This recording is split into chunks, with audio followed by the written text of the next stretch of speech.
প্রিয় ছাত্ররা, আশা করি তোমরা ভালো আছো। আজকে আমরা সাম্য ধ্রুবক নিয়ে আলোচনা করব।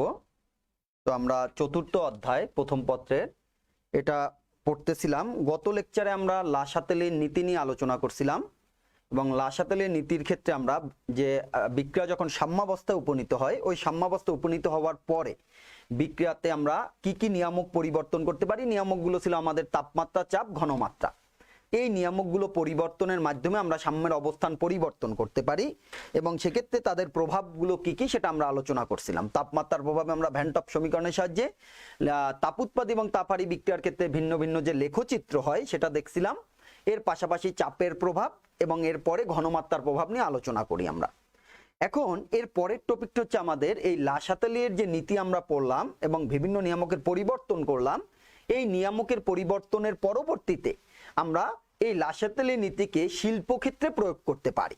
শিল্পক্ষেত্রে প্রয়োগের মাধ্যমে আমরা বিভিন্ন উৎপাদ যে তৈরি করি, আমরা আমাদের দৈনন্দিন জীবনে যে দ্রব্যগুলোর দরকার হয় সেগুলো যে আমরা রাসায়নিক পরীক্ষাগারে বা ইন্ডাস্ট্রিতে উৎপাদন করি, সেক্ষেত্রে আমরা কখনো কখনো কোনো উৎপাদনের ক্ষেত্রে লা শাতেলের নীতিকে প্রয়োগ করে থাকি।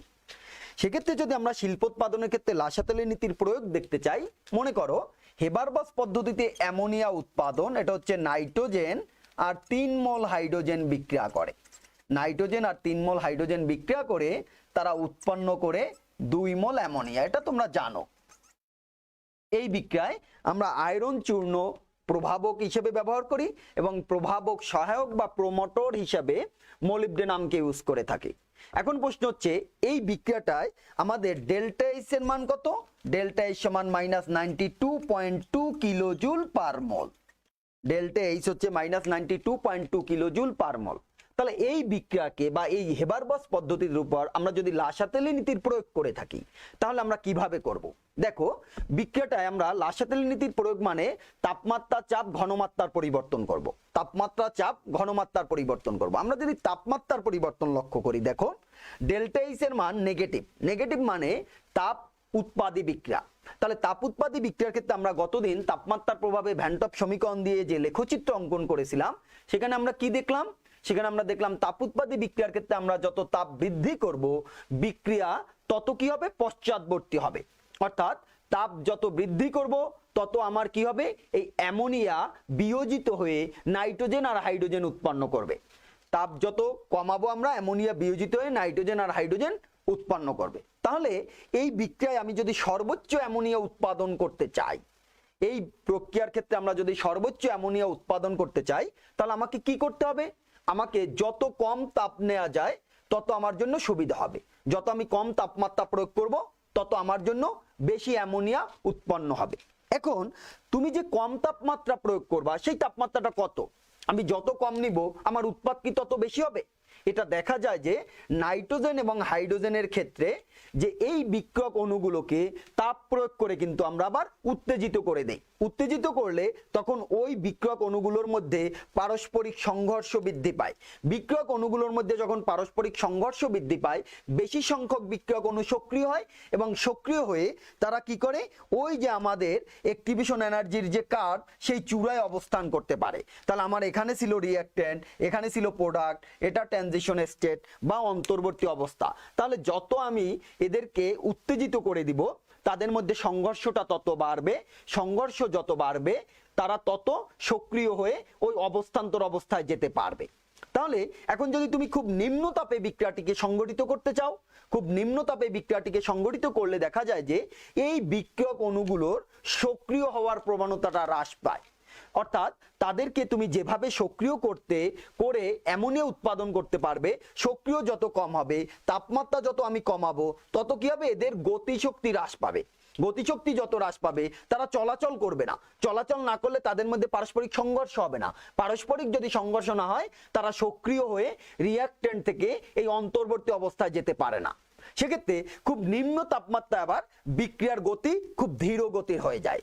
খুব নিম্ন তাপমাত্রায় আমার বিক্রিয়া খুব ধীর গতির হয়ে যায়। এক্ষেত্রে বলা হলো তাহলে যে এই বিক্রিয়ার জন্য অত্যানুকূল একটি তাপমাত্রা তাহলে আমরা প্রয়োগ করব, যে তাপমাত্রায় অ্যামোনিয়ার উৎপাদন সর্বোচ্চ হবে। এবং সেই তাপমাত্রাটা কত? সে তাপমাত্রাটা হচ্ছে 400 থেকে 500 ডিগ্রি সেলসিয়াস। সে তাপমাত্রাটা হচ্ছে আমাদের 400 থেকে 500°C, অর্থাৎ 400 থেকে 500°C তাপমাত্রার মধ্যে সবচেয়ে বেশি অ্যামোনিয়া উৎপাদিত হয়। তাহলে এই তাপমাত্রা, এখন আমরা বলছি যে বিক্রিয়াটি যেহেতু তাপ উৎপাদী, তাহলে তাপ যত কম নিতাম তত তো আমার সুবিধা হতো। সেক্ষেত্রে আমাদের অসুবিধা যেটা হলো যে বেশি যদি তাপ আমরা কম নিয়ে থাকি, আমার সক্রিয় অণুর সংখ্যা হ্রাস পায়। কেন হ্রাস পায়? এদের পারস্পরিক সংঘর্ষ হ্রাস পায়, কারণ তাদের মধ্যকার গতিশক্তি হ্রাস পায়। এই দুই বিপরীত শর্তের কারণে এই তাপমাত্রার মধ্যে সবচেয়ে বেশি অ্যামোনিয়া উৎপন্ন হয়। তাহলে হেবারবস পদ্ধতিতে অ্যামোনিয়া উৎপাদনে শিল্পক্ষেত্রে লাসাতেলের নীতির যদি আমরা প্রয়োগ করি, তাহলে আমরা বলতে পারি যে এর জন্য অত্যানুকূল তাপমাত্রা হচ্ছে 400 থেকে 500°C তাপমাত্রা, যে তাপমাত্রায় আমার পক্ষে সর্বোচ্চ অ্যামোনিয়া উৎপাদন করা সম্ভব। তাহলে তাপমাত্রার প্রভাব গেল। এরপরে দেখো তুমি চাপের প্রভাব। চাপের প্রভাবে আমরা বলছিলাম যেদিকে মোল সংখ্যা বেশি, চাপ প্রয়োগ করলে বিক্রিয়া তার বিপরীত দিকে ধাবিত হবে। তাহলে এখানে কত মোল নাইট্রোজেন? 1 মোল। এখানে কত মোল হাইড্রোজেন? 3 মোল। 3 আর 1 4 মোল। উৎপাদ আছে আমার কত মোল? 2 মোল। তাহলে মোট 2 মোল উৎপাদ আর মোট আমার 4 মোল বিক্রিয়ক। তাহলে 4 মোল থেকে 2 মোলের দিকে আমার বিক্রিয়া ধাবিত হবে যদি আমি চাপ প্রয়োগ করি। তাহলে আমার চাপ প্রয়োগ করলে বিক্রিয়া বেশি মোল থেকে কম মোলের দিকে যেহেতু ধাবিত হয়, তাহলে আমি যত বেশি চাপ প্রয়োগ করব ততই বেশি উৎপাদ তৈরি হবে। কিন্তু এই চাপ প্রয়োগ করলে তুমি যে যন্ত্রের উপরে বা যে এটার যে হেবারবস পদ্ধতিতে অ্যামোনিয়া উৎপাদনের আমাদের যে যান্ত্রিক সজ্জাটা আছে, যে সরঞ্জামগুলো আছে, তার উপরে তুমি যত বেশি চাপ প্রয়োগ করবা তত কি হবে? তোমাকে তত বেশি তুমি অ্যামোনিয়া উৎপাদন করতে পারবা। কিন্তু তুমি একটা ইনস্ট্রুমেন্টের উপরে বা বয়লারের উপরে, যেখানে তুমি হেবারবস পদ্ধতিতে অ্যামোনিয়া উৎপাদন করতেছো, সেখানে কত চাপ প্রয়োগ করতে পারবা? সর্বোচ্চ তুমি যত চাপ প্রয়োগ করতে পারবা, তোমার সেটাকে তত মজবুতভাবে তৈরি করতে হবে। তাহলে সেক্ষেত্রে দেখা যায় যে আমি চাপ প্রয়োগ করলাম কিন্তু সেটা ভেঙে গেল, তাহলে তো এই চাপ প্রয়োগ করে তোমার উৎপাদন হবে না। তাহলে চাপ কত প্রয়োগ করা যাবে সর্বোচ্চ?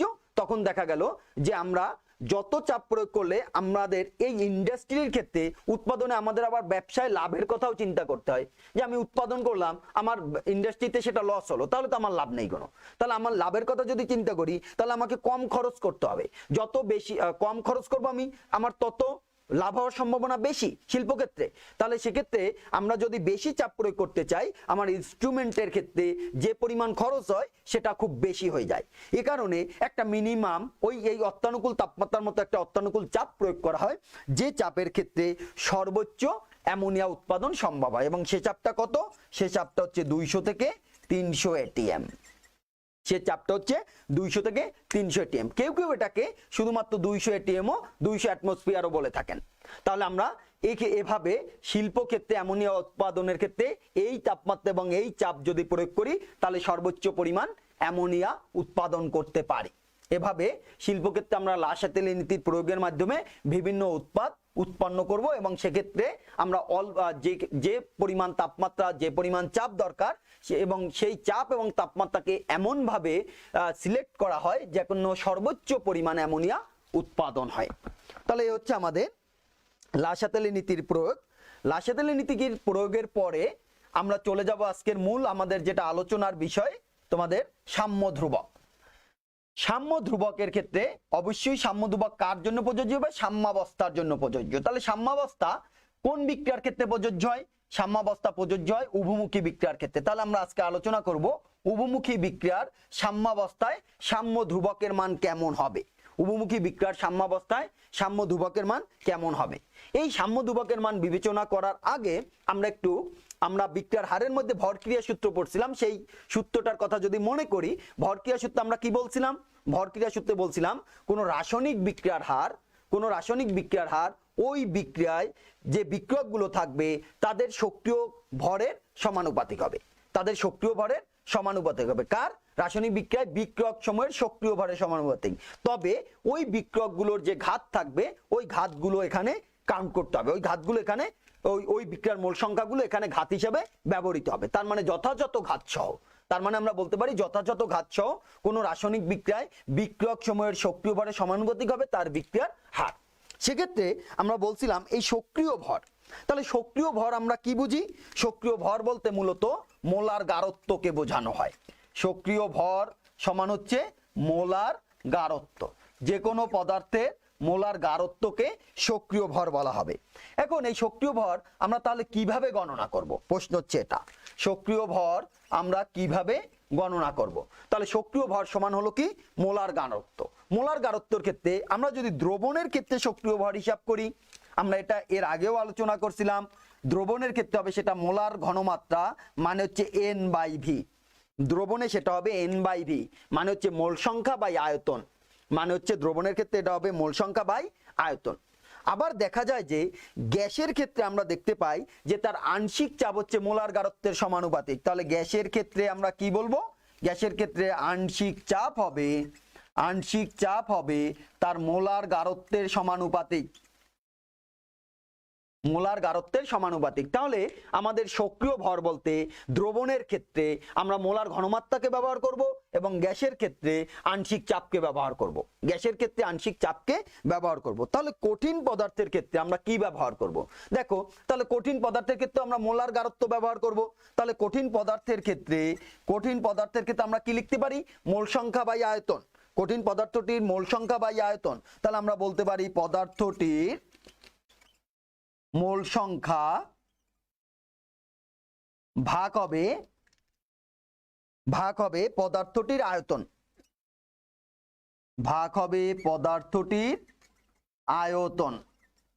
পদার্থটির মোল সংখ্যা ভাগ হবে পদার্থটির আয়তন। এখন যদি পদার্থটির মোল সংখ্যা সমান তোমরা চিন্তা করো, তাহলে মোল সংখ্যা সমান কি, মোল সংখ্যা সমান হচ্ছে পদার্থের ভর, মোল সংখ্যা সমান হচ্ছে ভর, পদার্থের ভর, ওই পদার্থটির ভর ভাগ হবে পদার্থের আণবিক ভর, ওই পদার্থের আণবিক ভর গুণ হবে 1/, এই যে পদার্থটির আয়তন যেটা আমরা নিয়েছিলাম পদার্থের আয়তন, গুণ হবে পদার্থের আয়তন। তাহলে কঠিন পদার্থের ক্ষেত্রে আমরা মোলার গারত্ব ধরলাম মোল সংখ্যা ভাগ আয়তন, মোল সংখ্যা সমান আমরা লিখলাম ভর বাই আণবিক ভর, আর পদার্থের আয়তন 1/, পদার্থের আয়তন। এবার যদি আমরা এটাকে এভাবে লিখি, দেখো এটাকে আমরা লিখতে পারি পদার্থের ভর বাই পদার্থের আয়তন গুণ হবে 1/, পদার্থের আণবিক ভর। তাহলে ভর বাই আয়তন, পদার্থ আর আমি লিখলাম না, ভর বাই আয়তন গুণ 1/, এই রাশিটাকে আমি ডান দিকে সরিয়ে দেই, পদার্থের আণবিক ভর, তাহলে ভর বাই আয়তন গুণ পদার্থের আণবিক ভর। এই যে ভর বাই আয়তন মানে কি, ভর M/V মানে হচ্ছে ঘনত্ব, তার মানে সমান আমরা লিখতে পারি পদার্থের ঘনত্ব বাই পদার্থের আণবিক ভর, এখন দেখো পদার্থটি যেহেতু কঠিন পদার্থ এবং পদার্থটি যদি বিশুদ্ধ তরলও হয়, তাদের কিন্তু আণবিক ভর নির্দিষ্ট, তার মানে কঠিন পদার্থ এবং বিশুদ্ধ তরল পদার্থের ক্ষেত্রে তাদের আণবিক ভর নির্দিষ্ট, ওই পদার্থের ঘনত্বও নির্দিষ্ট। এ কারণে কঠিন পদার্থের ক্ষেত্রে সক্রিয় ভরের মান নির্দিষ্ট ধরা হয় এবং সে মানটা কত, সে মানটা হচ্ছে 1। কারণ কি, কারণ কঠিন পদার্থের ক্ষেত্রে পদার্থের ঘনত্ব বা আণবিক ভরের কোনো পরিবর্তন ঘটে না। তাহলে এই সক্রিয় ভর থেকে আমরা কি জানলাম, সক্রিয় ভর থেকে ভরের সূত্র থেকে আমরা যেটা জানলাম যে সক্রিয় ভর মানে মোলার গারত্ব। দ্রবণের ক্ষেত্রে ধরবো তাহলে আমরা দ্রবণের ক্ষেত্রে আমরা ধরবো তার মোলার ঘনমাত্রা, গ্যাসের ক্ষেত্রে ধরবো তার আংশিক চাপ, এবং কঠিন পদার্থের ক্ষেত্রে সেটা 1। কেন 1 হবে, দেখো পদার্থের ঘনত্ব বাই পদার্থের আণবিক ভর, যেটার খুব একটা পরিবর্তন ঘটে না। তাহলে এটা আমরা ভর ক্রিয়া সূত্রে আলোচনা করছিলাম পদার্থের সক্রিয় ভর বলতে। তাহলে সক্রিয় ভরের ক্ষেত্রে আমরা যে কথাটা বলছি সেটা হচ্ছে যে সক্রিয় ভরের সমানুপাতিক হবে, কি হবে, ওই বিক্রিয়ার হার, যে কোনো বিক্রিয়ার হার হবে ওই বিক্রিয়ায় অংশগ্রহণকারী বিক্রিয়কগুলোর সক্রিয় ভরের সমানুপাতিক, যে কোনো বিক্রিয়ার হার হবে ওই বিক্রিয়ায় অংশগ্রহণকারী বিক্রিয়কগুলোর সক্রিয় ভরের সমানুপাতিক। আমরা যদি সে কথা চিন্তা করি, তাহলে দেখো আমরা একটা বিক্রিয়া বিবেচনা করি। এবার বিক্রিয়াটা হচ্ছে A যোগ B, বিক্রিয়া আমার উৎপাদ তৈরি হবে C যোগ D। তাহলে আমার বিক্রিয়াটা এখানে উভমুখী বিক্রিয়া, এটা হচ্ছে আমার ফরওয়ার্ড রিয়াকশন রেট RF, এটা হচ্ছে RB ব্যাকওয়ার্ড রিয়াকশন রেট। যদি তাই হয় তাহলে ভরক্রিয়া সূত্রে কি বলছে, ভরক্রিয়া সূত্রে বলছে বিক্রিয়ার হার হবে ওই বিক্রিয়া অংশগ্রহণকারী বিক্রিয়কগুলো সক্রিয় ভরের সমানুপাতিক। তাহলে রেট অফ ফরওয়ার্ড রিয়াকশন আমার কত, rate of forward reaction AB এর সমানুপাতিক। মোল সংখ্যা তাদের এক পাওয়ার, এ কারণে আমাদের দিতে হবে না। তাহলে আর এফ সমান আমরা লিখতে পারি K1 AB, আর এফ সমান আমরা লিখতে পারি K1 AB। K1 হচ্ছে এখানে সমানুপাতিক ধ্রুবক। তাহলে ফরওয়ার্ড রিঅ্যাকশন যদি এটা হয়, ফরওয়ার্ড রিঅ্যাকশনে আমার AB হচ্ছে রিঅ্যাকট্যান্ট, কিন্তু ব্যাকওয়ার্ড রিঅ্যাকশনে আমার রিঅ্যাকট্যান্ট কে? ব্যাকওয়ার্ড রিঅ্যাকশনের রিঅ্যাকট্যান্ট হচ্ছে C আর D। তাহলে আমরা ব্যাকওয়ার্ড রিঅ্যাকশনের ক্ষেত্রে কি বলতে পারি? RB সমানুপাতিক CD, অর্থাৎ CD সক্রিয় ভরের সমানুপাতিক। তাহলে RB সমান কত হবে? RB সমান হবে K2C * D, K2C * D। এখন বিক্রিয়াটি যখন তোমার সাম্যাবস্থায়, তখন ফরওয়ার্ড রিঅ্যাকশন রেট এবং ব্যাকওয়ার্ড রিঅ্যাকশন রেট পরস্পর সমান। এই দুই রেট পরস্পর সমান না হলে কোনো বিক্রিয়াই সাম্যাবস্থায় উপনীত হতে পারে না। তাহলে আমরা কি বলতে পারি? সাম্যাবস্থার ক্ষেত্রে RF সমান RB, RF সমান যদি RB হয় তাহলে আমরা লিখতে পারি K1 AB সমান হবে K2CD, K1 AB সমান K2CD। তাহলে আমরা এটাকে বলতে পারি K1/K2 সমান হবে CD/AB, CD/AB। তাহলে K1 K2 কি? এখানে হচ্ছে ফরওয়ার্ড রিঅ্যাকশন রেটের কনস্ট্যান্ট এবং ব্যাকওয়ার্ড রিঅ্যাকশন রেটের কনস্ট্যান্টের অনুপাত। এই অনুপাতকে ইকুইলিব্রিয়াম কনস্ট্যান্ট বলা হয়। এই অনুপাতকে ইকুইলিব্রিয়াম কনস্ট্যান্ট বলা হয়। তাহলে এটাকে আমরা বলতে পারি KEQ সমান হবে আমার CD/AB। তাহলে এখান থেকে আমরা সাম্য ধ্রুবকের সংজ্ঞা দিতে পারি। এই ইকুইলিব্রিয়াম কনস্ট্যান্ট বা সাম্য ধ্রুবকের সংজ্ঞা কি দিতে পারি? কোন রাসায়নিক বিক্রিয়ায়, কোন রাসায়নিক উভমুখী বিক্রিয়ার সাম্যাবস্থায় উৎপাদ সময়ের সক্রিয় ভর এবং বিক্রিয়ক সময়ের সক্রিয় ভরের অনুপাতকেই সাম্য ধ্রুবক বলে। তাহলে লেখো সাম্য ধ্রুবক কাকে বলে? সাম্য ধ্রুবক বলছি যে উভমুখী বিক্রিয়ার সাম্যাবস্থায় উৎপাদ সময়ের সক্রিয় ভর এবং বিক্রিয়ক সময়ের সক্রিয় ভরের অনুপাতকে সাম্য ধ্রুবক বলে। তবে সেক্ষেত্রে তোমার তাপমাত্রা এবং চাপকে স্থির রাখতে হবে, তাপমাত্রা এবং চাপকে স্থির রাখতে হবে। তাহলে স্থির চাপ ও স্থির তাপমাত্রায় কোনো উভমুখী বিক্রিয়ার সাম্যাবস্থায় ওই বিক্রিয়ায় উৎপন্ন উৎপাদগুলোর মোট সক্রিয় ভরকে বিক্রিয়কগুলোর সক্রিয় ভরের দিয়ে ভাগ করলে যে রাশি পাওয়া যায় তাকে সাম্য ধ্রুবক বলে। এই সাম্য ধ্রুবককে আমরা মূলত দুটি ভাগে ভাগ করতে পারি। সাম্য ধ্রুবককে আমরা কটা ভাগে ভাগ করতে পারি? দুটি ভাগে। তাহলে ইকুইলিব্রিয়াম কনস্ট্যান্ট কত প্রকার? ইকুইলিব্রিয়াম কনস্ট্যান্ট হচ্ছে আমার দুই প্রকার। একটি হচ্ছে কি? একটি হচ্ছে KC আর একটি হচ্ছে KP। একটি হচ্ছে KC আর একটি হচ্ছে KP। তাহলে ইকুইলিব্রিয়াম কনস্ট্যান্টকে আমরা দুটো ভাগে ভাগ করতে পারি, একটি KC একটি KP। KC কে আমরা বলবো মোলার সাম্য ধ্রুবক, KC কে বলবো আমরা মোলার সাম্য ধ্রুবক, আর KP কে বলবো আংশিক চাপ সাম্য ধ্রুবক। KP কে বলবো আমরা আংশিক চাপ সাম্য ধ্রুবক। তাহলে ইকুইলিব্রিয়াম কনস্ট্যান্ট আমাদের কত প্রকার? ইকুইলিব্রিয়াম কনস্ট্যান্ট হচ্ছে দুই প্রকার, একটি হচ্ছে মোলার সাম্য ধ্রুবক KC আর একটি হচ্ছে আংশিক চাপ সাম্য ধ্রুবক KP। এবার আসো তাহলে মোলার সাম্য ধ্রুবক আমরা কখন ব্যবহার করব আর আংশিক চাপ সাম্য ধ্রুবক কখন ব্যবহার করব?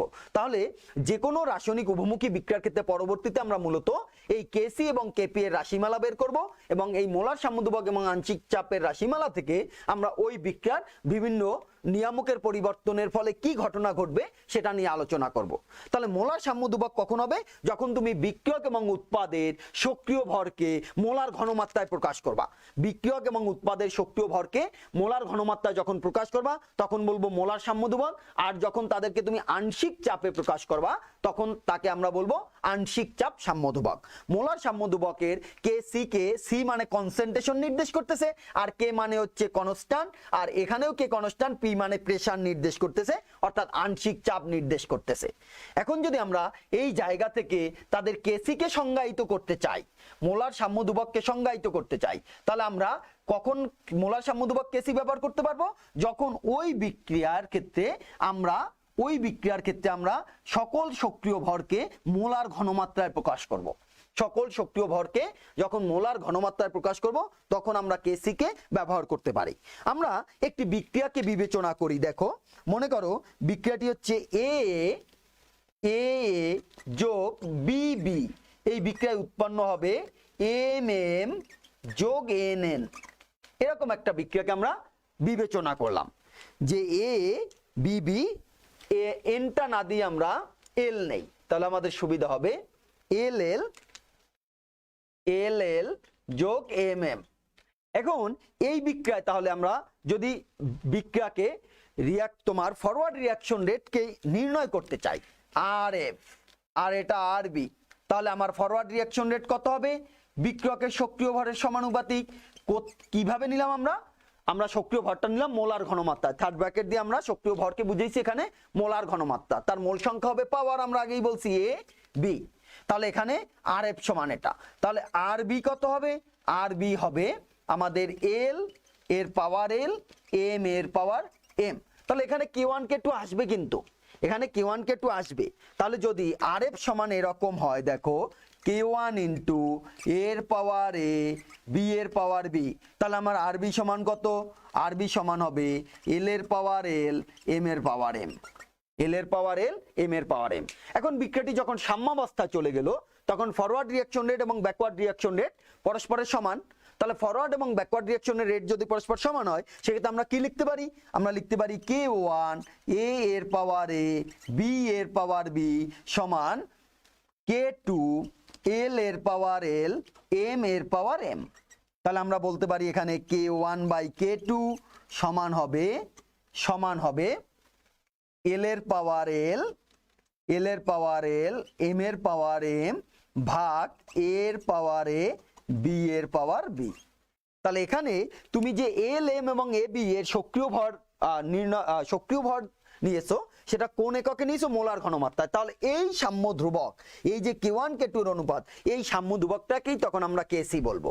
এই সাম্য ধ্রুবকটাকেই আমরা কেসি বলবো, কারণ আমি বিক্রিয়ক এবং উৎপাদের সক্রিয় ভরকে মোলার ঘনমাত্রায় প্রকাশ করেছি।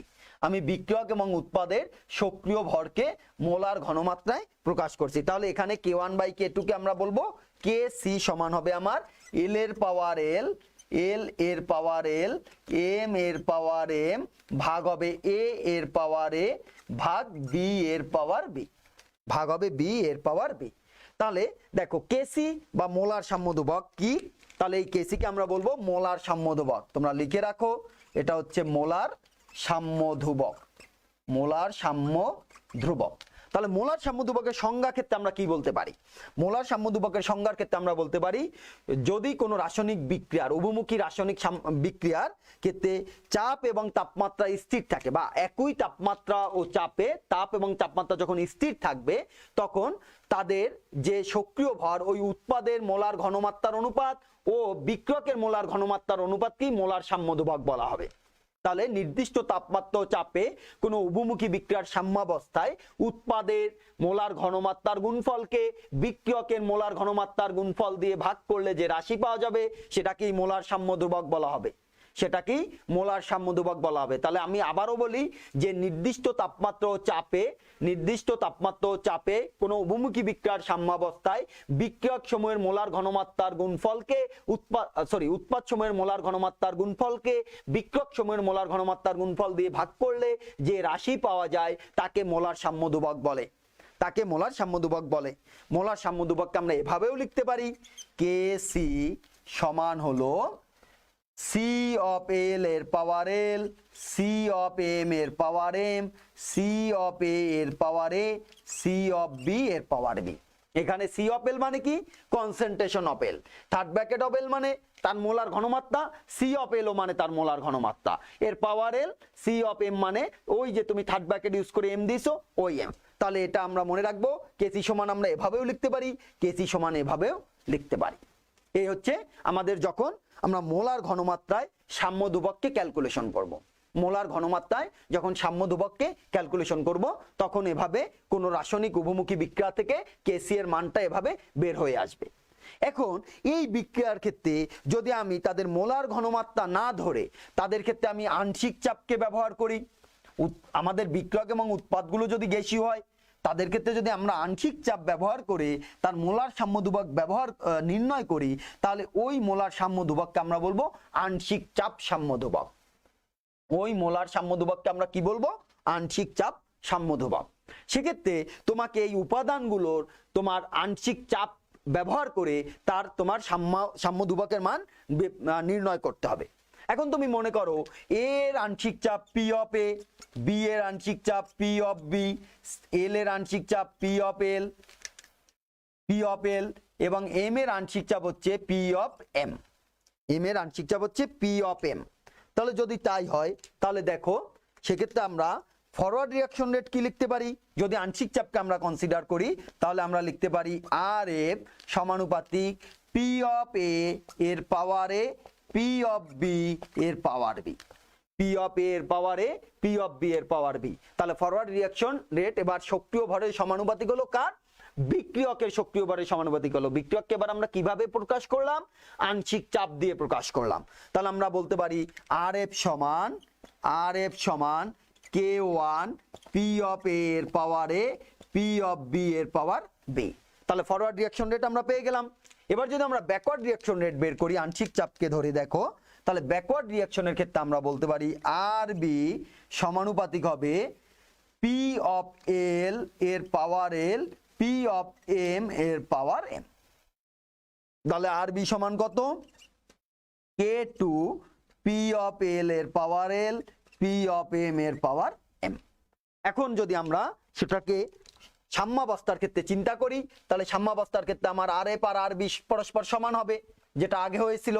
তাহলে সমান হলে আমরা বলতে পারি কে ওয়ান পি অফ এ এর power A P of B এর পাওয়ার বি সমান হবে কে টু পি এল এর পাওয়ার এল পি এম এর পাওয়ার এম। তাহলে যখন আমার আর এফ সমান আর বি হবে তখন আমরা লিখব কে ওয়ান পি অফ এর power A P of B এর পাওয়ার বি সমান কে টু পি অফ এল এর power L P of M এর পাওয়ার এম। তাহলে আমরা বলবো কে ওয়ান বাই কে টু সমান হলো পি অফ এল এর power L P of M এর পাওয়ার এম ভাগ পি অফ এ এর power A P of B এর power B, P of B এর পাওয়ার বি। তাহলে কে ওয়ান কে টুর যে অনুপাত তুমি বের করছো এই অনুপাতটাই তো সাম্য ধ্রুবক। এবার তুমি সক্রিয় ভরকে বিক্রিয়ক এবং উৎপাদের কোন এককে কিভাবে প্রকাশ করছো? আংশিক চাপে। তাহলে এই অনুপাতটা হবে আংশিক চাপ সাম্য ধ্রুবক, যেটাকে আমরা কি বলছিলাম? কেপি, যেটা আমরা বলছিলাম কেপি। তাহলে কেপি সমান কত হলো আমাদের? কেপি সমান হলো P L L P M M ভাগ হবে P A A P B B, P B B. তাহলে এভাবে আমরা সাম্য ধ্রুবক কেপি এবং কেসি এর মানগুলো বের করতে পারি। সাম্য ধ্রুবক কেপি এবং কেসি এর মানগুলো বের করতে পারি সহজেই। তাহলে যে কোনো রাসায়নিক বিক্রিয়ার ক্ষেত্রে এবার তুমি সাম্য ধ্রুবক কেপি এবং কেসি এর মান এভাবে তুমি লিখতে পারবা। বিক্রিয়াটা কোন দিক থেকে কোন দিকে ঘটছে, যদি তুমি ফরওয়ার্ড ধরো, যেদিকেই ধরো তুমি ফরওয়ার্ড রিঅ্যাকশন ধরো আর ব্যাকওয়ার্ড রিঅ্যাকশন ধরো, যেটাই ধরো সেক্ষেত্রে তুমি বিক্রিয়ক যে থাকবে শুধুমাত্র তাকেই ওই ভর ক্রিয়া সূত্র অনুযায়ী আমরা গণনা করে এই কেপি কেসি এর মানগুলো নির্ণয় করতে পারবো, কেপি এবং কেসি এর মানগুলো নির্ণয় করতে পারবো। এরপরে আসো, তাহলে এই আমাদের মোলার ঘনমাত্রা সাম্য ধ্রুবক কেসি এবং আংশিক চাপ সাম্য ধ্রুবক কেপি এর মধ্যে কি সম্পর্ক আছে এটা যদি আমরা একটু চিন্তা করি। কেপি এবং কেসি এর মধ্যে সম্পর্ক আমরা বের করতে চাই। মোলার সাম্য ধ্রুবক কেসি এবং আংশিক চাপ সাম্য ধ্রুবক কেপি এর মধ্যে সম্পর্ক তোমরা সবাই লেখো। মোলার সাম্য ধ্রুবক কেসি এবং আংশিক চাপ সাম্য ধ্রুবক কেপি এর মধ্যে সম্পর্ক, এবং কেপি এর সংজ্ঞায় লিখে রাখো। কেপি এর সংজ্ঞা হবে স্থির তাপমাত্রা ও চাপে, স্থির তাপমাত্রা ও চাপে কোন উভমুখী বিক্রিয়ার সাম্যাবস্থায় বিক্রিয়া উৎপাদ সময়ের সক্রিয় ভরকে, সক্রিয় ভর বলতে এখানে আমরা তখন উল্লেখ করে দেব আংশিক চাপের। তাহলে উৎপাদ সময়ের আংশিক চাপের মানের গুণফলকে বিক্রিয়ক সময়ের আংশিক চাপের মানের গুণফল দিয়ে ভাগ করলে যে সাম্য ধ্রুবক পাওয়া যায় তাকে আংশিক চাপ সাম্য ধ্রুবক বলে। ইহাকে কেপি দ্বারা প্রকাশ করা হয়, ইহাকে কেপি দ্বারা প্রকাশ করা হয়। এখন আমরা এই কেপি এবং কেসি এর মধ্যে যদি সম্পর্ক বের করতে চাই তাহলে আমরা আবার ওই বিক্রিয়াটাকে বিবেচনা করি। এ যোগ বি বি বিক্রিয়া আমার উৎপন্ন হলো সি সি, সি সি না দিয়ে এল এল এটাই নেই আমরা, এল এল আর এম এম, এল এল যোগ এম এম। এই বিক্রিয়াটিকে যদি আমরা বিবেচনা করি তাহলে তোমরা একটু আগে কেসি এর মান তোমরা দেখতে পেয়েছো কি হবে। কেসি এর মানগুলো কি হয়েছিল আমাদের? কেসি সমান আমরা লিখছিলাম উৎপাদের মোলার ঘনমাত্রা এল এর পাওয়ার এম, এম এর পাওয়ার এম ভাগ এ এর পাওয়ার এ বি এর পাওয়ার বি। এটাকে আমরা অন্যভাবে প্রকাশ করছিলাম কেসি সমান সি অফ এল এর power L C of M এর power M C of A এর power A C of B এর পাওয়ার বি। এভাবে আমরা প্রকাশ করতে পারি। তাহলে এটা হচ্ছে আমাদের কেসি এর রাশিমালা। কোন বিক্রিয়ার জন্য? আমি যে বিক্রিয়াটিকে উপরে লিখছি বোর্ডে এই বিক্রিয়াটির জন্য। এটাকে আমরা 1 নং সমীকরণ দিয়ে নিলাম, এটাকে আমরা দিলাম 1 নং সমীকরণ। এখন এই বিক্রিয়ার জন্য কেপি এর রাশিমালা কত হবে? এই বিক্রিয়ার জন্য যদি তুমি কেপি এর রাশিমালা বের করতে চাও তখন আমরা বলবো কেপি সমান হবে পি অফ এল এর power L, P of M এর power M, P of A এর power A, P of B এর পাওয়ার বি। এটা হচ্ছে কেপি এর রাশিমালা। এটাকে দাও 2 নং সমীকরণ, এটাকে আমরা দেই 2 নং সমীকরণ। এবার আমরা তোমাদের দ্বিতীয় পত্রের প্রথম অধ্যায়তে আমরা পড়ব পদার্থের গ্যাসীয় অবস্থা নিয়ে, এবং ওখানে আমরা বেশ কিছু সূত্র পড়ব। সূত্রগুলোর মধ্যে বয়েল, চার্লস, অ্যাভোগাড্রো সূত্র এবং তাদের একটা সমন্বয় সূত্র পড়া হবে। এই অধ্যায়টা যেহেতু তোমাদের পড়ানো শুরু হয়নি, তোমাদের অজানা, এই সমন্বয় সূত্র থেকে আমরা একটা আদর্শ গ্যাস সমীকরণ প্রতিষ্ঠা করি। ওই সমন্বয় সূত্রটাই হচ্ছে আদর্শ গ্যাস সমীকরণ, এবং সেটাকে আমরা প্রকাশ করি এভাবে পিভি সমান এনআরটি। একটু খেয়াল করো, আদর্শ গ্যাস সমীকরণ থেকে আমরা কি জানি? পিভি সমান এনআরটি। তাহলে পিটা কি? এখানে পিটা হচ্ছে চাপ, ভিটা হচ্ছে কি? আয়তন, এনটা হচ্ছে মোল সংখ্যা, আর হচ্ছে একটি ধ্রুবক যেটাকে মোলার গ্যাস ধ্রুবক বলা হয়, টি হচ্ছে পরম তাপমাত্রা বা কেলভিন তাপমাত্রা। তাহলে এই সমীকরণটি যদি তোমাদের এই অধ্যায় কারো পড়া না থাকে তাহলে তোমাদের অজানা, পিভি সমান এনআরটি। তাহলে আমরা এটাকে কি সমীকরণ বললাম? আদর্শ গ্যাস সমীকরণ বললাম। তোমরা একটু লিখে রাখো শুধু যে আদর্শ গ্যাস সমীকরণ থেকে আমরা জানি পিভি সমান এনআরটি। এখানে পি মানে হলো চাপ, ভি মানে আয়তন, এন মানে মোল সংখ্যা, আর মানে মোলার গ্যাস ধ্রুবক, এবং টি মানে হচ্ছে পরম তাপমাত্রা। এই সমীকরণটাকে যদি আমরা সাজিয়ে লিখি তাহলে আমরা লিখতে পারি পি সমান এন বাই ভি আর টি।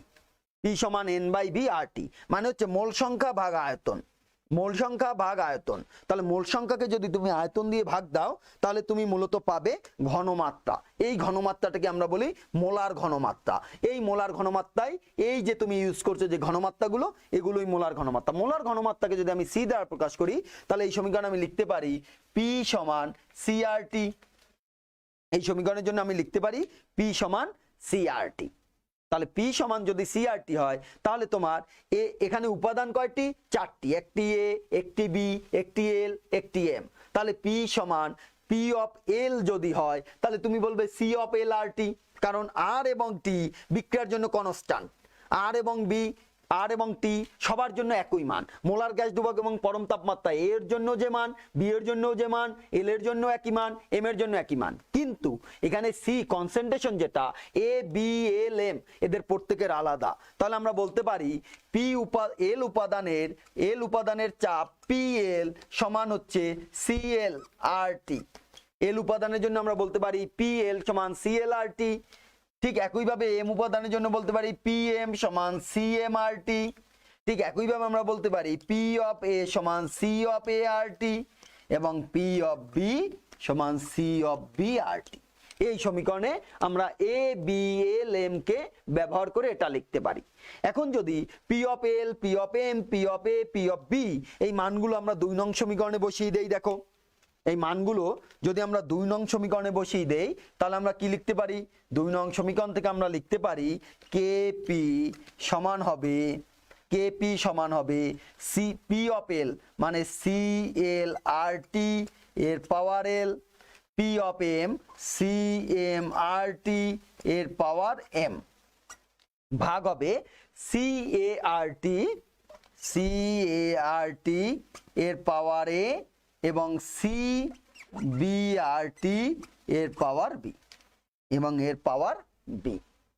এবার যদি এটাকে আমরা আরেকটু সাজিয়ে লিখি দেখো তাহলে আমরা লিখতে পারি কেপি সমান সি এল এর পাওয়ার এল, সি এম এর power M into R T এর পাওয়ার এল, আর টি এর পাওয়ার এম, ভাগ হবে সি এর পাওয়ার এ, সি বি এর পাওয়ার বি, আর টি এর পাওয়ার এ, আর টি এর পাওয়ার বি। তাহলে এটাকে আমরা অন্যভাবে যদি লিখি তাহলে আমরা লিখতে পারি কেপি সমান সি এল এর power N, C M M, ভাগ হবে C A C B B into R T কে যদি আলাদা করো তুমি তাহলে উপরে লিখতে পারবা আর টি এর পাওয়ার এল প্লাস এম, নিচে লিখতে পারবা আর টি এর পাওয়ার এ প্লাস বি। এখন মূল তাদের এক, পাওয়ার হচ্ছে তোমার ভাগ আকারে আছে, তাহলে বিয়োগ হয়ে যাবে। আবার এইটুক সমান আমরা কি লিখতে পারি, সিএলএল সিএমএম সিএ সিবিবি 1 নং সমীকরণের দিকে তাকাও, মানে কেসি। তাহলে এক্ষেত্রে আমরা লিখতে পারি কেপি সমান কেসি ইন্টু এইটুক সমান কেসি আর টি এর পাওয়ার এল প্লাস এম মাইনাস এ প্লাস বি, মাইনাস এ প্লাস বি। এবার তোমার এল প্লাস এমটাকে, এল প্লাস এমটা হচ্ছে উৎপাদের মোট মোল সংখ্যা, এ প্লাস বিটা হচ্ছে কি বিক্রিয়কের মোট মোল সংখ্যা। যদি আমি সেটাকে সাজিয়ে লিখি তাহলে আমি লিখতে পারি কে পি সমান কে সি আর টি এর পাওয়ার, এই এল প্লাস এম এর মান ধরলাম আমি n2 মাইনাস এ বি এর মান ধরলাম n1। তাহলে এখানে তুমি সাইড নোট দাও, যেখানে n2 সমান কি, এখানে n2 সমান হচ্ছে এল প্লাস এম সমান উৎপাদের মোট মোল সংখ্যা, উৎপাদের মোট মোল সংখ্যা। আর তোমার n1 সমান কত, n1 সমান হচ্ছে a প্লাস বি সমান বিক্রিয়কের মোট মোল সংখ্যা, বিক্রিয়কের মোট মোল সংখ্যা, বিক্রিয়কের মোট মোল সংখ্যা। তাহলে এই n2 মাইনাস n1 মানে হচ্ছে উৎপাদ এবং বিক্রিয়কের মোট মোল সংখ্যার পার্থক্য। উৎপাদ এবং বিক্রিয়কের মোট মোল সংখ্যার পার্থক্য আমরা বলতে পারি ডেল্টা এন। তাহলে আমরা বলতে পারি কি কেপি সমান কেসি, আমরা বলতে পারি কেপি সমান কেসি, কেপি সমান কেসি আর টি এর পাওয়ার ডেল্টা এন, কেপি সমান কেসি আর টি এর পাওয়ার ডেল্টা এন। তাহলে এখানে ডেল্টা এন সমান কি, ডেল্টা এন সমান n2 মাইনাস n1 সমান হচ্ছে মোল সংখ্যার পার্থক্য। মোল সংখ্যার পার্থক্য আমরা কিভাবে করব, মোল সংখ্যার পার্থক্য আমরা করব উৎপাদের মোল সংখ্যা থেকে বিক্রিয়কের মোট মোল সংখ্যা বিয়োগ করব, উৎপাদের মোট মোল সংখ্যা থেকে বিক্রিয়কের মোট মোল সংখ্যা বিয়োগ করব। তাহলে আমাদের কেপি এবং কেসি মোলার সাম্য ধ্রুবক এবং আংশিক চাপ সাম্য ধ্রুবকের মধ্যে সম্পর্ক হচ্ছে কেপি সমান কেসি আর টি এর পাওয়ার ডেল্টা এন। এটা তোমাকে মনে রাখতে হবে। মোলার সাম্য ধ্রুবক কেসি এবং আংশিক চাপ সাম্য ধ্রুবক কেপি এর মধ্যকার সম্পর্ক হচ্ছে কেপি সমান কেসি আর টি এর পাওয়ার ডেল্টা এন। দেখো কেপি সমান কেসি আর টি এর power delta N, delta N সমান কি হবে n2 মাইনাস n1। n2টা কি, n2টা হচ্ছে আমাদের উৎপাদের মোট মোল সংখ্যা, n1টা কি, n1টা হচ্ছে মোট বিক্রিয়কের মোট মোল সংখ্যা, বিক্রিয়কের মোট মোল সংখ্যা। এভাবে আমরা যে কোনো রাসায়নিক বিক্রিয়ার ক্ষেত্রে যদি কেপি কেসি সম্পর্ক পাই তাহলে সম্পর্কটা হবে আমাদের কেপি সমান কেসি আর টি এর পাওয়ার ডেল্টা এন, কেপি সমান কেসি আর টি এর পাওয়ার ডেল্টা এন। এবার আসো, এবার আমরা যে কোনো বিক্রিয়ার ক্ষেত্রে তাহলে কেপি কেসি এর মধ্যে সম্পর্ক সহজেই বের করতে পারবো। যে কোনো বিক্রিয়ার ক্ষেত্রে কেপি এবং কেসি এর মধ্যে সম্পর্ক সহজেই বের করতে পারবো।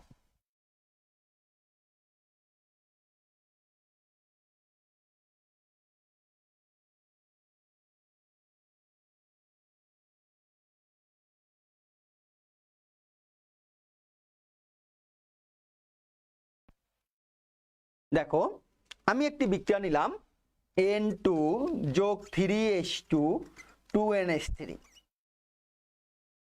আমি একটি বিক্রিয়া নিলাম n2O4 2NO2,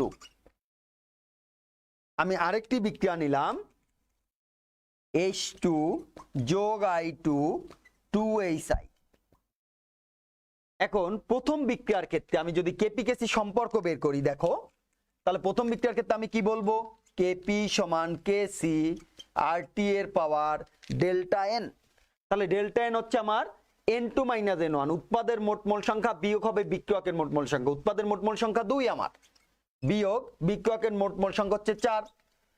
তাহলে এই বিক্রিয়ার জন্য আমার কেপি সমান কেসি আর টি এর পাওয়ার হবে -2, কেপি সমান কেসি আর টি এর পাওয়ার -2। এবং আর হচ্ছে কি মোলার গ্যাস ধ্রুবক, এর মান নির্দিষ্ট, টি হচ্ছে পরম তাপমাত্রা, সেটা তোমার বলাই থাকবে। তাহলে কেপি এবং কেসি এর মধ্যে যে কোনো একটির মান যদি তুমি জানো সহজেই তুমি অপরটির মান বের করতে পারবে। আমি যদি দ্বিতীয় বিক্রিয়াটির ক্ষেত্রে দেখাই, দেখো n2O4 2NO2, তাহলে আমার কেপি সমান হবে কেসি আর টি এর পাওয়ার মোট উৎপাদন মোল সংখ্যা 2 বিয়োগ হবে বিক্রিয়কের মোট মোল সংখ্যা 1, তাহলে আমার কেপি সমান হবে কেসি আর টি এর পাওয়ার 1, কেপি সমান কেসি আর টি এর পাওয়ার 1। আমি যদি তৃতীয় বিক্রিয়াটির ক্ষেত্রে দেখি তাহলে কেপি সমান কেসি আর টি এর পাওয়ার 2, বিক্রিয়কের উৎপাদের মোট মোল সংখ্যা 2 মাইনাস বিক্রিয়কের মোট মোল সংখ্যা 1 যোগ 1 2, তাহলে আমার হবে কত? কেপি সমান হবে কেসি আর টি এর পাওয়ার 2 মাইনাস 2 মানে 0, তার মানে কোনো কিছুর পাওয়ার 0 মানে 1, তার মানে কেপি সমান কেসি, তার মানে কেপি সমান কেসি। তাহলে কেপি সমান কেসি হবে কখন? যখন কোনো রাসায়নিক বিক্রিয়ায় বিক্রিয়ক এবং উৎপাদের মোট মোল সংখ্যা পরস্পর সমান থাকবে। যখন কোনো রাসায়নিক বিক্রিয়ায় বিক্রিয়ক এবং উৎপাদের মোট মোল সংখ্যা পরস্পর সমান থাকবে, ওই বিক্রিয়ার ক্ষেত্রে কেপি এবং কেসি এর মান পরস্পর সমান হবে। কেপি এবং কেসি এর মান পরস্পর সমান হবে। তাহলে এটা মনে রাখবো, কেপি সমান কেসি আর টি এর পাওয়ার ডেল্টা এন। তাহলে এই ডেল্টা এন এর মানটা যদি আমরা বের করতে পারি, তাহলে যে কোনো রাসায়নিক বিক্রিয়ার জন্য কেপি কেসি সম্পর্কটা কেমন হবে সেটা সহজেই আমরা বের করে নিতে পারি। মনে করো আরেকটি বিক্রিয়া তোমাদের দিলাম, PCl3 যোগ Cl2, এই বিক্রিয়ায় উৎপন্ন হলো PCl5। তাহলে তোমরা বলো কেপি কেসির মানটা কেমন হবে? তাহলে আমরা যদি ক্যালকুলেশন করি, তাহলে কেপি সমান কেসি আর টি এর পর কত হবে? 1 মাইনাস 2। তার মানে এই বিক্রিয়ার জন্য কেপি সমান হবে কেসি আর টি এর পাওয়ার 1 মাইনাস 2, তার মানে -1। তার মানে কেপি সমান কত হবে? কেপি সমান হবে কেসি আর টি এর পাওয়ার -1। তাহলে এইভাবে যে কোনো রাসায়নিক বিক্রিয়ার জন্য আমরা কেপি কেসি এর মানগুলো বের করতে পারি, এবং ওই কেপি কেসি এর মানগুলো থেকে আমরা পরবর্তীতে এগুলো নিয়ে বিভিন্ন রাসায়নিক বিক্রিয়ার জন্য কেপি কেসি রাশিমালা প্রতিপাদন করব। এর পাশাপাশি কেপি কেসি নিয়ে আমাদের অনেকগুলো ম্যাথ করতে হবে। তাহলে আমাদের শুরুর দিকে যে ম্যাথগুলো আমরা করিনি সেগুলো আমাদের রয়ে গেছে, বিক্রিয়ার হার এবং আরএনএর সমীকরণ সংক্রান্ত ম্যাথ। ওগুলো করার পরে আমরা আগামী লেকচারে কেপি কেসির বিভিন্ন তোমার রাসায়নিক সমীকরণের জন্য কেপি কেসির রাশিমালা বের করব, এবং কেপি কেসির একক হবে কি হবে না সেটা নিয়ে আলোচনা করব, এবং রাশিমালার পরে আমরা কেপি কেসির তাৎপর্য নিয়ে আলোচনা করব, কেপি কেসির তাৎপর্য নিয়ে আলোচনা করব। তাহলে আমাদের এখন কাজ হচ্ছে ওই যে বিক্রিয়ার হারের যে ম্যাথগুলো ছিল তার দুই একটি ম্যাথ আমরা করি। একটু তোমরা একটু সবাই খাতা কলম নাও। বিক্রিয়ার হারের আমরা একটা ম্যাথ করি।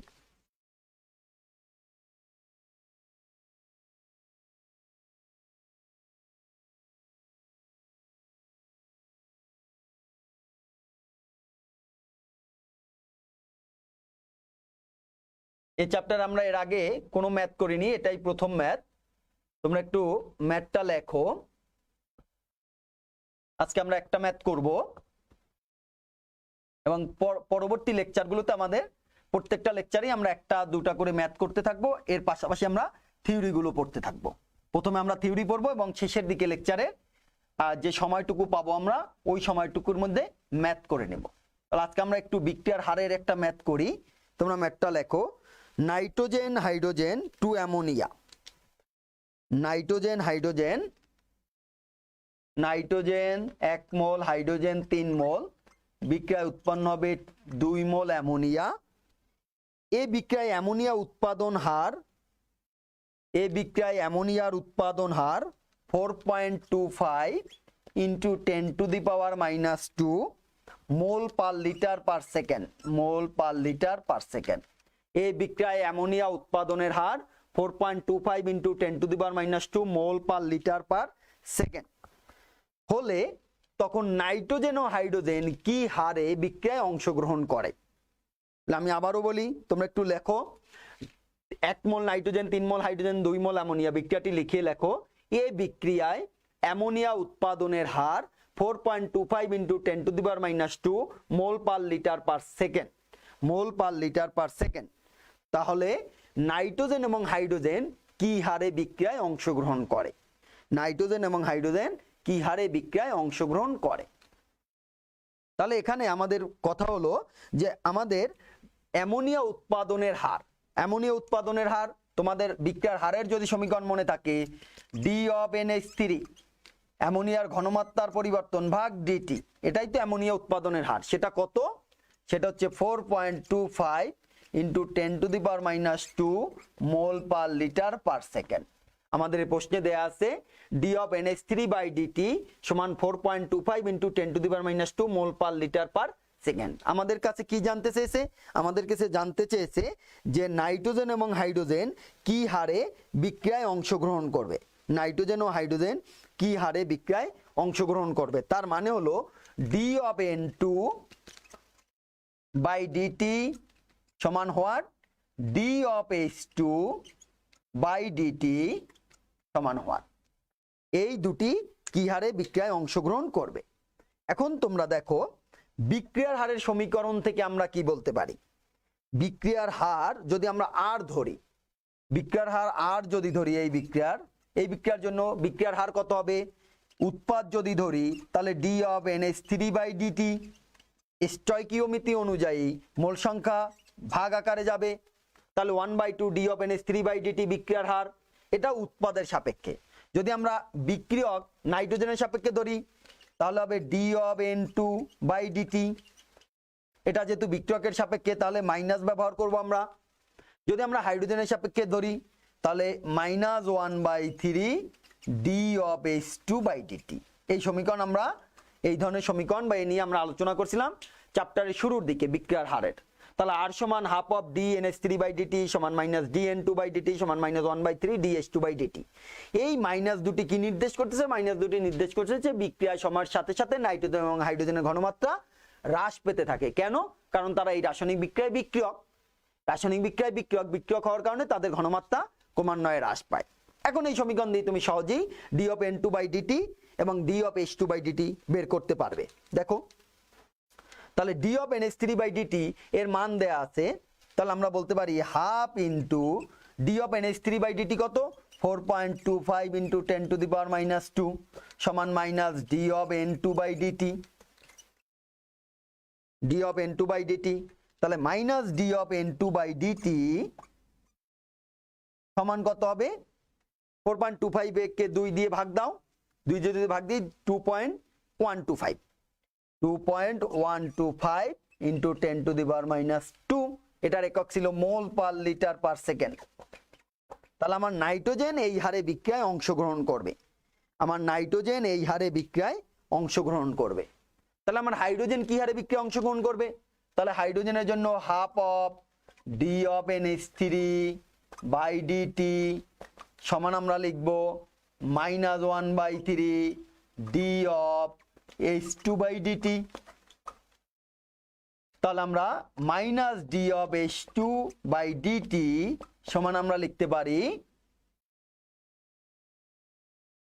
3/2 d of NH3/dt। তাহলে 3/2 d of NH3/dt এর মান কত? 4.25 × 10⁻²। তাহলে 3/2 মানে 1.5, তার মানে 4.25 এর 1.5 গুণ। তাহলে 4.25 এর যদি আমরা 1.5 গুণ হিসাব করি তাহলে আমাদের মানটা আসবে 6.375 × 10⁻² মোল পার লিটার পার সেকেন্ড। তাহলে দেখো এখানে তাহলে নাইট্রোজেন এই হারে বিক্রিয়ায় অংশগ্রহণ করবে, হাইড্রোজেন এই হারে বিক্রিয়ায় অংশগ্রহণ করবে। হয়ে গেল আমাদের। তাহলে এভাবে তোমাদের যে বিক্রিয়ার হারের সম্পর্কিত অন্য যে ম্যাথগুলো আছে আজকে আর আমরা করব না, আমরা পরের দিন আবার ম্যাথ করব এবং প্রত্যেক দিন আমরা লেকচারের শুরুতে থিওরি পড়ব, শেষের দিকে এসে দু একটা করে ম্যাথ করব। আজকে এ পর্যন্ত থাকবে। তো ভালো থেকো সবাই। তোমরা বিক্রিয়া হারের ম্যাথগুলো আমি একটা নিয়ম দেখিয়ে দিয়েছি, ম্যাক্সিমাম ম্যাথই এই নিয়মের অন্তর্ভুক্ত। তোমরা তোমাদের যে বই আছে বাসায় সেই বই দিয়ে এই ম্যাথগুলো প্র্যাকটিস করবে। তো ভালো থেকো সবাই, আবার দেখা হবে।